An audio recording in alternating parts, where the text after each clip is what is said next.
Bismillahirrahmanirrahim. Assalamualaikum warahmatullahi wabarakatuh.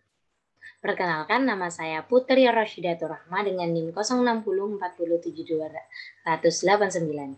Di sini saya akan menjelaskan analisis konsep dasar filsafat pendidikan Islam.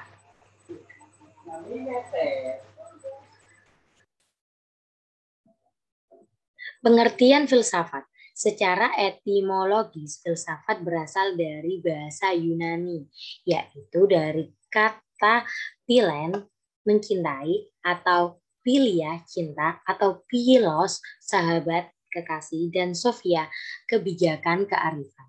Filsafat dimulai dari rasa ingin tahu. Keingintahuan manusia ini kemudian melahirkan pemikiran. Manusia memikirkan apa yang ingin diketahuinya. Pemikiran inilah yang kemudian disebut sebagai filsafat. Dengan berfilsafat, manusia kemudian jadi pandai. Pandai artinya juga tahu atau mengetahui. Dengan kepandaiannya, manusia harusnya menjadi bijaksana. Bijaksana adalah tujuan dari mempelajari filsafat itu sendiri.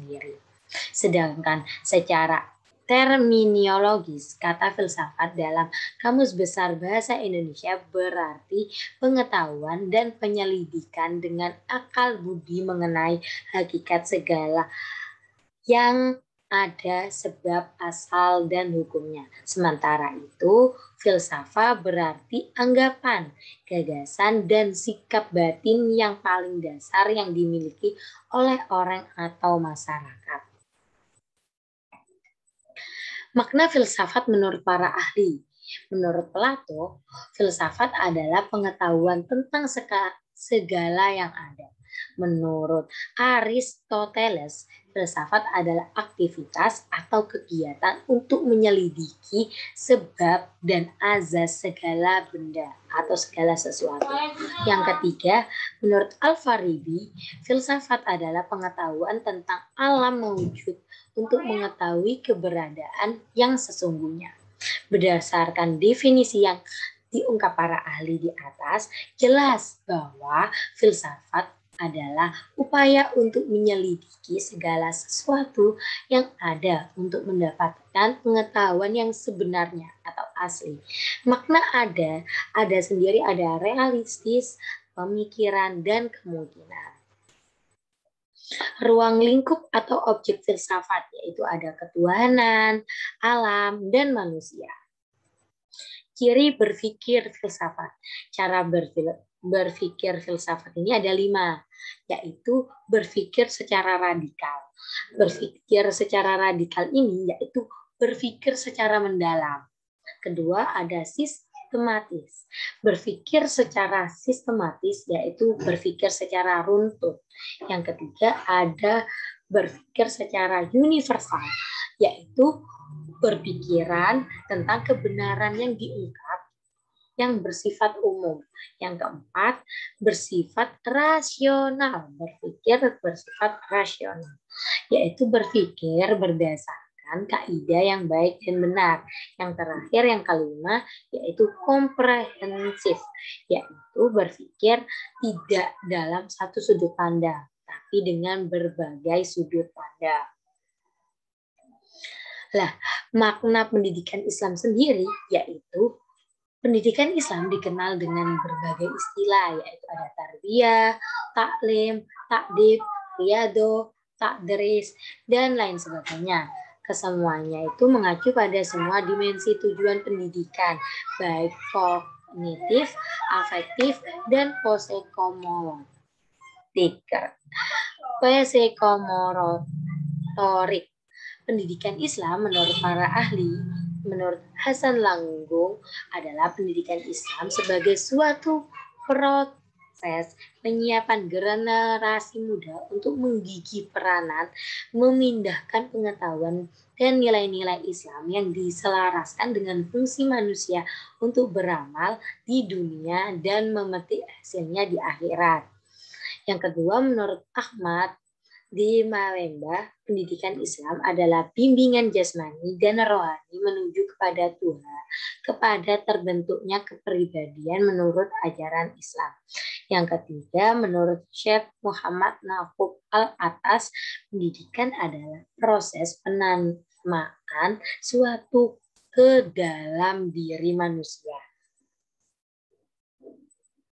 Mengacu kepada metode dan sistem penamaan secara bertahap dan kepada manusia penerima proses dan kandungan pendidikan tersebut. Makna filsafat pendidikan Islam.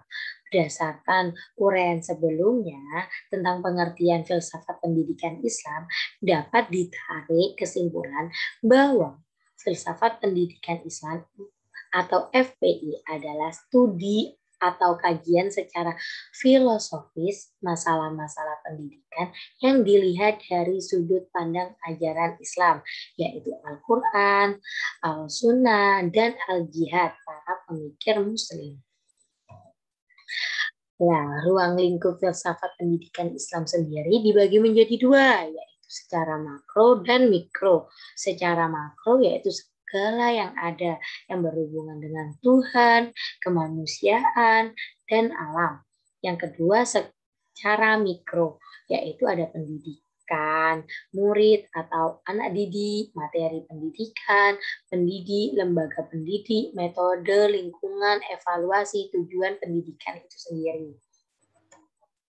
Dari penjelasan di atas dapat ditarik pemahaman bahwa ruang lingkup filsafat pendidikan Islam berkaitan dengan pendekatan yang diterapkan sebagai berikut.